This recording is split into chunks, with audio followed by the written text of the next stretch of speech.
Hello friends, मेरा नाम है सैंडी और आप देख रहे हैं ज्ञान विज्ञान। दोस्तों, आज के वीडियो में हम डिटेल में बात करेंगे पॉजिटिव पे सिस्टम के बारे में कि ये क्या होता है और इसके लिए अप्लाई कैसे किया जाता है। तो दोस्तों, वीडियो को लाइक, शेयर और चैनल को सब्सक्राइब ज़रूर करिएगा क्योंकि मैं ऐसे ही इन्फॉर्मेटिव वीडियो लाता रहता हूँ। तो चलिए स्टार्ट करते हैं। आइए पहले जानते हैं पॉजिटिव पे सिस्टम क्या होता है। दोस्तों, बैंक्स में पहले जब हाई वैल्यू चेक्स यानी 50,000 रुपए या उससे ज़्यादा रुपए की वाली चेक्स आती थी तो उनके पेमेंट से पहले बैंक वाले कस्टमर को फ़ोन करके उनसे कंफर्म करते थे कि चेक उन्होंने ही इशू की है या नहीं। लेकिन अब आरबीआई ने ये नियम बना दिया है कि चेक्स जिनकी वैल्यू 50,000 या उससे ज़्यादा होगी उनके लिए कस्टमर को चेक की डिटेल्स पहले ही बैंक को प्रोवाइड करनी होगी, जिससे पेमेंट आसानी से हो जाए और चेक की सिक्योरिटी भी बनी रहे।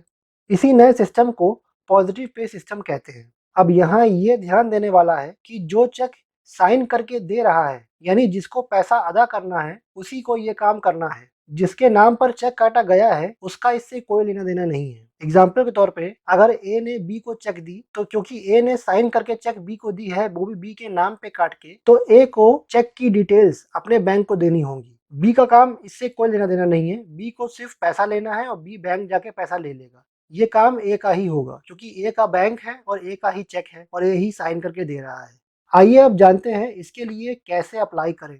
दोस्तों, बैंक्स ने पॉजिटिव पे सिस्टम के लिए अलग अलग चैनल्स पर सुविधा दी है, जैसे mobile banking, net banking, call centre, SMS banking, WhatsApp banking या ब्रांच जाकर। अब दोस्तों, इनमें से कुछ चैनल्स पर कुछ बैंक्स में सुविधा है, कुछ में नहीं है। यानी कि जैसे व्हाट्सएप बैंकिंग किसी बैंक में होगी, किसी में नहीं होगी, लेकिन ब्रांच जाकर करवाना या मोबाइल बैंकिंग या नेट बैंकिंग के द्वारा करवाना ये लगभग हर बैंक में है। और बाकी किस चैनल से किस बैंक में सुविधा मिल रही है ये आपको अपने ही बैंक से पता करना होगा। अब दोस्तों, अगर आप ब्रांच जाकर काम करवाना चाहते हैं तो आपको हर बार एक फॉर्म भरना पड़ेगा जिसमें चेक डिटेल्स भरनी पड़ेंगी और साइन करके जमा करना होगा। फॉर्म में क्या क्या चीज भरनी होगी, या अगर आपको व्हाट्सएप बैंकिंग के द्वारा पॉजिटिव पे सिस्टम लेना है या मोबाइल बैंकिंग के द्वारा या नेट बैंकिंग के द्वारा, किसी भी माध्यम से किसी भी चैनल के द्वारा पॉजिटिव पे सिस्टम के लिए आपको डिटेल्स भरनी है तो क्या क्या डिटेल्स चाहिए वो अभी हम जानेंगे। लेकिन डिटेल्स जो है वो सब में सेम रहेंगी। जो डिटेल आपको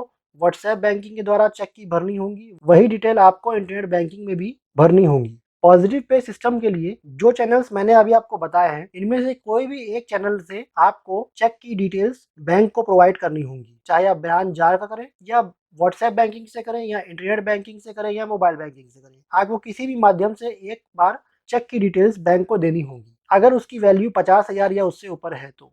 आइए अब जानते हैं इसके लिए क्या क्या डिटेल्स चाहिए। पॉजिटिव पे सिस्टम में चाहे आप इलेक्ट्रॉनिक चैनल की सुविधा लें या चाहे आप ब्रांच जाकर फॉर्म भरें, दोनों ही केस में चेक से रिलेटेड आपको 6 डिटेल्स प्रोवाइड करनी होंगी। जैसा कि आप स्क्रीन पर बैंक ऑफ बड़ौदा की इस चेक में देख सकते हैं।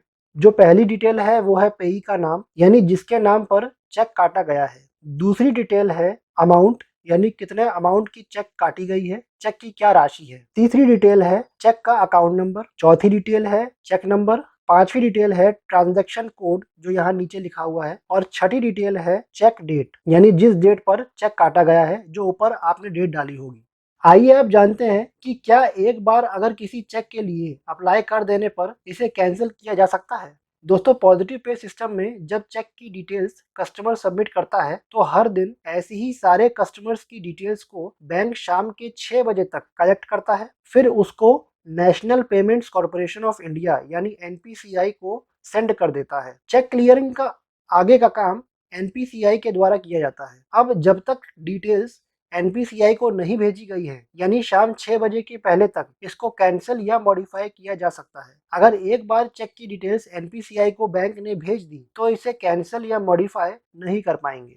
अब अगर आपने इलेक्ट्रॉनिक चैनल के द्वारा यानी कि WhatsApp banking, mobile banking, internet banking, ऐसे किसी चैनल के द्वारा अगर आपने चेक की डिटेल्स बैंक को प्रोवाइड की है तो आपको 6 बजे के पहले तक आप मॉडिफाई या डिलीट कर सकते हैं। अगर आपने ब्रांच जाकर की है तो भी आपको 6 बजे के पहले तक ब्रांच में वापस जाना होगा और बैंक को इन्फॉर्म करना होगा कि इसमें कुछ बदलाव करना है या उसको हटा देना है। जो भी वजह है आपको बैंक को बताना होगा। मॉडिफाई और डिलीट उसी केस में हो सकता है जब आपने या तो चेक को कैंसिल कर दिया हो, अब आप पेमेंट नहीं करना चाह रहे हो, या आपको चेक वापस मिल गई हो, तो ऐसे केसेस में आप मॉडिफाई या डिलीट कर सकते हैं। तो दोस्तों आज के लिए बस इतना ही।